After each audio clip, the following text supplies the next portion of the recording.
போரிலே வெற்றி ஈட்டக்கூடிய ஒரு அற்புதமான ஒரு ஸ்லோகம் தான் இந்த அம்பிகையினுடைய 9வது அத்தியாயம். இதோட அம்பாள் இறுதி அரக்கனா இருக்கக்கூடிய நிசும்பன்னு சொல்லக்கூடிய ஒரு பெரிய அசுரனை சம்ஹாரம் பண்ணி இந்த 9வது அத்தியாயம் நடக்க இருக்கிறது. இந்த 9வது அத்தியாயத்தினுடைய தேவதையினுடைய பேர் அர்த்தாம்பிகா சண்டிகா. அர்த்தம்னா பாதி, அம்பிகைனா அம்பிகை. பாதி அர்த்தம்னா மீதி பாதி யாரு? சிவபெருமான்.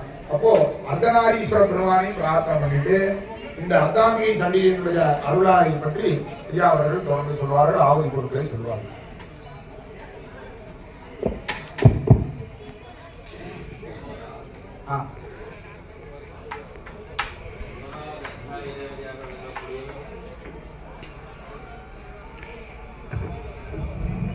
பார்வதி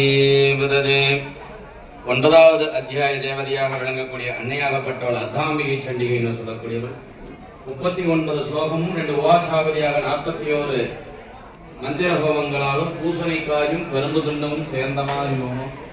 அம்பிகைக்கு விசேஷமான நிறமாக கத்திரிப்பூ நிறக்கலரிலே உகக்கூடிய வஸ்திரமும் ஜாதி மல்லி பூவினாலுமே அம்பிகைக்கு விசேஷமான எல் சாதம் மிளகுவடை என்று சொல்லக்கூடிய வகையிலே அம்பிகைக்கு விசேஷமாக ஓமாகுதியான திரவியங்களாகவும் அம்பிகை நல் உடல் ஆரோக்கியத்தையும் தேக சுகத்தையும் விட்டுக் கொடுக்கும் பக்குவமும் ஒற்றுமை நல்கவும் சிந்தனையும் கணவன் மனைவியிலே அந்யோன்யமும் இல்லற தர்மத்திலே தெய்வீகமான வாழ்க்கையும் சக்திகளையும் பெருகுவதற்காக விளக்கக்கூடிய இந்த அர்த்தாம்பிகை சண்டிகை.